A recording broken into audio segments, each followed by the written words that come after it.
Welcome to this episode of Chatting with Staxx. I'm your host, Bill Staxx, and today I got this machine man, Paul. So my wife's, she ain't gonna tolerate this. She's like, "Oh man, you're with me, brother. Everything's cool." That shit started to wear on my wife pretty quick. Me coming in, you're married, coming in, 4 or 5 o'clock in the morning. That shit ain't gonna wear too well. No. So I get a ride back to my car. I get home. My wife she gives me some grief, and I try to lay my head down by 5:30, 6 o'clock. The phone rings an hour later. It's Sonny. "Oh man, I'm still over here, man. You gotta go run my route." I'm like, "Oh fuck, all right." So I get up, I go run his route. He calls me. The office calls me and says, "Hey, I can't get a hold of Sonny, Janice." I said, "Why?" "These two guys are calling here. They're looking for him." I'm like, why are you? They got accents. I'm like, "What the fuck's calling the shop?" So Sonny gets me on the radio, says, "Come meet me over the Belloc Diner where we just got to meet for breakfast." So I go over there. He's fucked up. I mean, he's the same clothes, hanging, and hasn't touched his food, smoking cigarettes. I get in there. "What's up, man?" He goes, "Oh man, I fucked up last night. I lost 30 grand. I said, "No shit. I was carrying 25 up for you." He goes, "No, I borrowed 30,000 from the house. I lost 60 grand. I said, "Oh fuck." I said, "Well, I guess you better get the money and pay him." He's like, "Fuck them guys. I ain't paying them shit." I'm like, "Dude," I said, "It was Roland's game, right?" We knew Roland. Roland was a local bookmaker. He goes, "Yeah, yeah." I said, "But these fucking two Italian guys, we don't know these guys. They were bankrolling the game." I said, Just fucking pay these guys. Do we want this heat, this grief? We don't know who these guys are."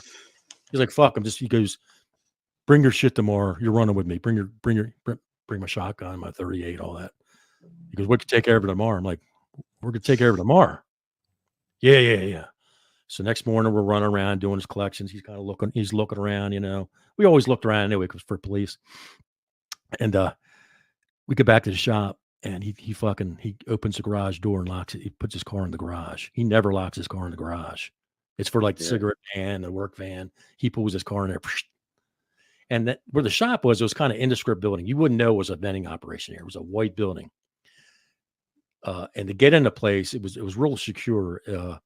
It had a metal door with a little window with metal gates, and you had a buzz to get in. It was a steel door, heavy door. So we get in there, and his partner, I was like, "Sonny, these guys are calling. You owe them 30 grand, they're calling, they're coming over, this and that." And his partner's getting uptight, and Janice's like, "Yeah, they're making threats and this and that." He's like, "Fuck them. I ain't fucking paying them." And Ira's like, "Dude, they said they're coming here to collect." He said, "Fuck them." He goes, "Well, call them up, tell them whatever. We don't want them over here." And mind you, I'm in the back. I'm in the back behind Ira's door. And the way the shop worked out was an office. You come in, there's a door. Janice sits behind the door. There's a steel door to get in. Straight ahead is Ira's office, and to the side is a counting room where Sonny's room was, and it had a heavy door because it had safes and all these counting machines were in there, coin, bills. It's like a bank in there. Had all these counting machines. And Sonny's like, "Just don't fucking answer the door. Don't answer the phone. Don't." That was his way. So I'm sitting behind Ira's door, right behind his door in the office with my shotgun. I'm thinking, "Man, I hope fucking nothing breaks out today, man. I don't need this shit." So it was quiet for a while. Then we hear the buzzer, bees, bees, bees, bees, bees, and Janice is like, "It's the mail person, the mail lady." She could see her face. And Ira's like, "Let her in." I'm listening. I hear this fucking commotion. I hear this fucking scuffle. These two dudes were coming in like right behind the mail person. They're waiting outside. So like, "Where's Sonny? I hear this, "Where's Sonny?" They have an accent. "Where's Sonny? Where's Sonny?" And then Janice, the secretary, is getting ready to say he's in the office, but Ira says, "Oh no, he's not here. Come back. Let's try to talk. Let's work this out." And they come back, and I'm listening, and they're like, "Your partner, borrowed 30 grand yesterday. Never came by to pay us. So today it was just 35. So we're here to collect 35. Then Ira's like, I got nothing. I'm hearing all this. I got nothing to do with it. You got to see Sonny. He's not here." They're like, No. You don't understand us. We're collecting 35 today from you, from Sonny. We don't care who. We're getting our 35,000 today. So let's get it. Let's get the money. It was kind of funny, but it wasn't. Ira must have stood up because I heard his chair move. He must have stood up because he said, "What are you guys going to do? This is 1993. What are you guys going to do?" Then all fucking hell broke loose. They're like on a bang, bang. I mean, you could hear them rolling in his office. They're on him. They're beating him. And I'm listening. Sonny didn't open his fucking door. I'm like, motherfucker, they're going to kill this guy or get $35,000 on his ass in the hospital. So I'm nervous as shit, man. I fucking pushed his door open. I come out with my shotgun and I cocked it, and a shell came out to let them know it was loaded. And they stood up. And it wasn't the first time they had a gun pointed at it, I could tell. These two big guys stood up, and they're like, what the fuck are you going to do? And I said, take one step and you're going to find out. And they looked at each other and just kind of nodded, backed up, and they said, we'll be seeing you later. And they backed on up out of there. So when they left, I'm thinking, motherfucker, these guys are going to fucking kill me. But I couldn't see them. They're beating Ira up. They're going to put, like I said, 35,000 worth of damage on them. And Sonny comes through his office. Oh, man, you saved the day, Paul. Yada, yada, yada. So I said, save the fucking day. These guys are going to kill me. I said, they're going to kill you too. I told you to fucking pay these guys. Oh, no, we'll straighten it out. Well, we got it straightened out because we knew people. He got on the horn. Our friends at Judge. We knew the county executive. We knew people in the city council. We knew police. So it cost him some money, not 35 grand. But he made a few phone calls and he's like, this is what's going to happen. This was 4 in the afternoon when this happened. All the reactions started about 8 o'clock at night. So they're going back to do the reaction, but they're going to come back the next day. We knew it. So the deal was, they said, call the police when they get started over there and say you heard shots fired from that location, and they'll send everybody over. So I was tasked. He looks at me like, call, I go over there 9 o'clock at night. I pay phone around the corner. And I say, oh, there's shots. I heard shots fired from this level. They lights. I mean, this place got lit up over there. Whole place got busted out. And these guys had warrants apparently. Everybody. Some people weren't happy. Some people that were in there probably shouldn't have been in there. Got jacked up. But Sonny was always about self-preservation. About saving his ass. So these guys, they get sent away somewhere. They had, we didn't see them. So there was this local guy named Johnny Polano who we knew he was connected to the Jersey outfit. We knew that he was an associate. Sonny would gamble with him. This guy didn't take less than $500 a game. He was one of the biggest bookmakers in Baltimore County. And we knew he was connected. He wasn't a made guy, but he was connected. And Sonny goes, hey, you need to go talk to him. This is like 4 or 5 days after this event. You need to go talk to Johnny. I said, what? You coming with me? No, you got it, brother. Go over there and take care of it. And I'm like, one of those other, you take care of this thing. I'm thinking like, man, am I fucking mental or what? But I was drinking a lot back then. Young, dumb, out of the army, you get kind of brainwashed for being in the army. You take orders. And you think you're kind of invincible. I'm carrying a gun illegally. I'm getting away with some stuff because of my connections. So you kind of think you're invincible, but you're not. You're not invincible. And so I go over there and I sit there and I'm having lunch at Polano's place. And he comes over and funny as shit, he had this Italian sub shop. Best subs in Baltimore. He's got awards for it. He never wanted that. He bought it to launder money. But his son was such a good fucking cook. He fucking won all these awards. He never wanted that attention, but he always had a silk shirt, silk pants, the gold watch, white apron, never saw fucking grease on it. And he just kind of walked around, because he's doing his deals. He's on the phone. He's meeting people out back. He's taking bets. That's what he did. So I'm in there eating. He comes over to the table and he's staring at me. He's looking at me. He's staring at me like, what's up, John? What's going on? He sits down. He goes, I heard what happened. I said, what are you talking about? He's like, I heard everything. I heard everything that happened. I said, oh. He goes, those guys, I don't know them. We don't know who those guys are. He goes, they're like independent. They're trying to do their own thing. They weren't affiliated with anybody. They're trying to get a foothold to try to get affiliated, saying we're doing this. He goes, not saying they're not going to come back and try to get their money, but they're not anybody that I'm aware of. So he said, you got lucky. And I go, well, better lucky than dead. And he goes, yeah.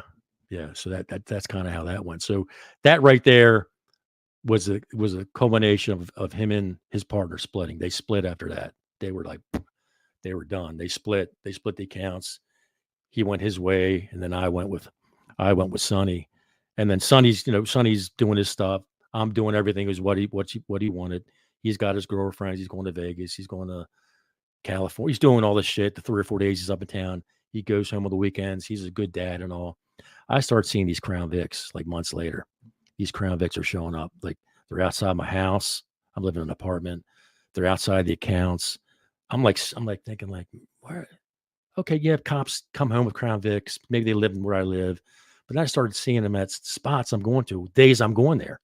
Because I would drive around, especially when we did early collections, like early in the morning. I would drive around the place, make sure nobody's hiding to try to rob me, stick me up, because that shit goes on. And I started seeing these Crown Vics after about a month. Sonny would come in town on Thursday. We settle. He'd go home. I was in town all week, brother. Me and you did this. And he had a story. We had to get our story straight. We went here. We went to this place. We had dinner here. Okay. So I tell my wife, his wife's sister, Sonny was in town. Some, telling lies to my wife to, protect his ass. So we had to get our story. Had to get our story straight. But I'm getting paid, and I'm thinking, okay, whatever. I'm making more money than I can spend. So I'm telling him these Crown Vics, and he's like, "Nah, you're full of shit." And I said, "All right, dude, come." So he comes with me one day, and we go to the one spot, Brandon's Pub, and we're driving around the block. He's, "I'll be damned." He ducks down in the car. It's a Crown Vic down there. He's like, "Man, I thought you're fucking with me." I said, "I told you." So he says, "Just be careful. Just be careful. Just be careful." Then a couple weeks later, I stopped seeing them.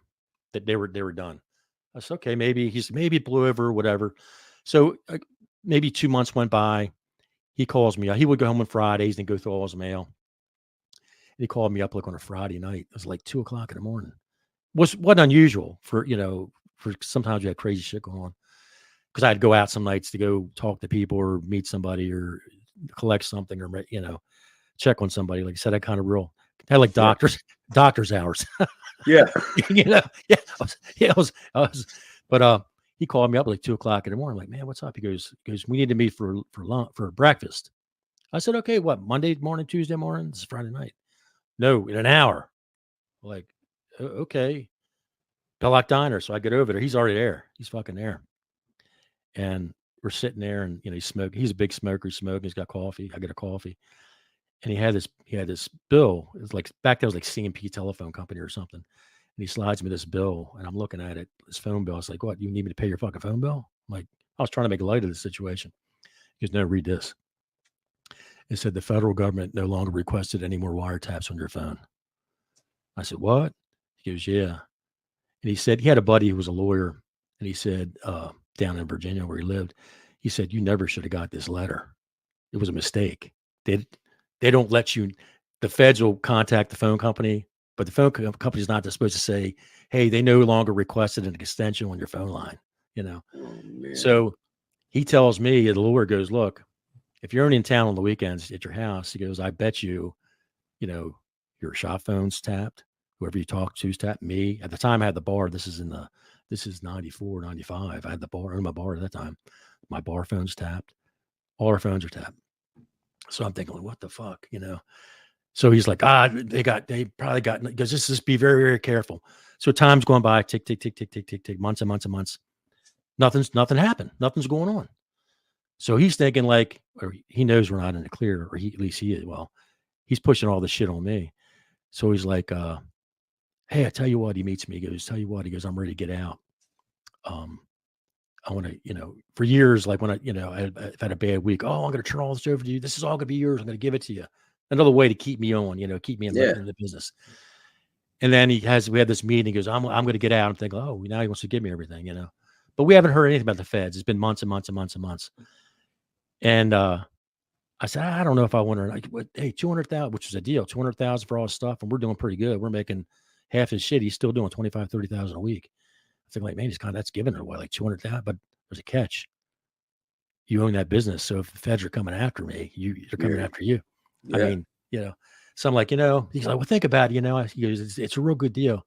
I said, yeah, I thought about it. I don't want it. I don't fucking want it.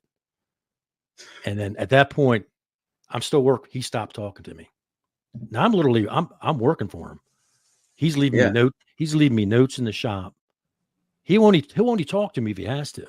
I'm thinking this is kind of fucked up, And then I get wind he's like, he goes to the other operators, and he stopped taking me to these meetings with the other operators. He's like, he's telling the guys I went out, I'm going to retire, I'm going to piece off all my stuff. That's why he didn't want me there. So one of the route men, kind of like equivalent to me, came to see me at my bar. Hey, how you doing, Paul? Hey, what's up? Yeah, I'm going through this, son. He's selling the stuff. I said, yeah. He goes, didn't he want to sell it to you? I said, yeah, but I don't want it. I got my bar here. I'm good. I'm doing good. I make enough money here. He goes, all right, well, I got these listed accounts. I got to check out and all. I said, oh, what do you got? My fucking bar's on that list. I said, I ain't fucking part of that list. Oh, he said you are because you're making 3,000 a week and all. I said, I'm not on that fucking list. You crossed my fucking name off there. Well, Sonny says you are. I said, I don't give a fuck what Sonny says. I'm not on that fucking list. He goes, but this is going to affect the price. I said, I don't give a shit what it affects. So then they get back to Sonny. He's pissed off. Oh, you got to come see me. So I go over to the office. He's not there. There's a big note on the desk that says, sign this. There's a contract with him for 5 years with my bar, a vending contract. Because he wants to lock me in as part of the package to sell all his shit. Now, he didn't tell these other guys the feds were on him. He didn't tell these other guys that. So I ripped the fucking thing up. I left my keys on his table. Had a key to lock the door, threw it in the slot. The key for the office, or what about the bar? My bar is my bar. I own that bar. I bought that bar. That was my bar. That was like another gift to me. Like when shit was going bad. Hey man, why don't we'll get you set up in a bar? It's your place. You run my vending account. This bar is yours for forever. It's like your side hustle. Yeah, they say that, but no, it was probably. No, I had it all done legal because from Phil's little talk, it was all legal. We got a legal. I got my lawyer Sydney. Everything was in my name. I didn't even have a vending agreement with him. He loaned me $25,000 initially to buy it, which I paid him back. I didn't even sign any papers for that. That's how much he trusted me. Yeah. Loaned me money. I never signed shit. I gave him all his money back. Never signed anything. We split the money. That was like I was making, the 35, the extra 2. And then the bar, I'm making money from the bar, owning that. Bought it in 93. This is like 95. And I'm making another $3,000 from the poker machine. So I'm doing pretty fucking good. Yeah. So I'm thinking like I don't need the vending business. Like I'm doing well with that little bar. I'm making a nice living there. I'm making $250,000 a year out of that little bar, 2,000 square feet. So he's pissed. So I leave. I threw all the shop keys to all the machines we had, all the bars we had, and then I locked the door and I threw the door key through the slot. So by the time I get home, he's cussing. My wife's on the phone. He's cussing her out, and I get on the phone and say, "Motherfucker, my wife has nothing to do with this. She has nothing to do with this between me and you. I wouldn't call your wife up and cuss her out or tell your wife you're running around with all these broads." And he gets broads knocked up and shit. I mean, it's. I had to give a girl money one time and send her to Florida to get that taken care of. I never told that on any other podcast. I mean, he was just had me doing some shit that I wouldn't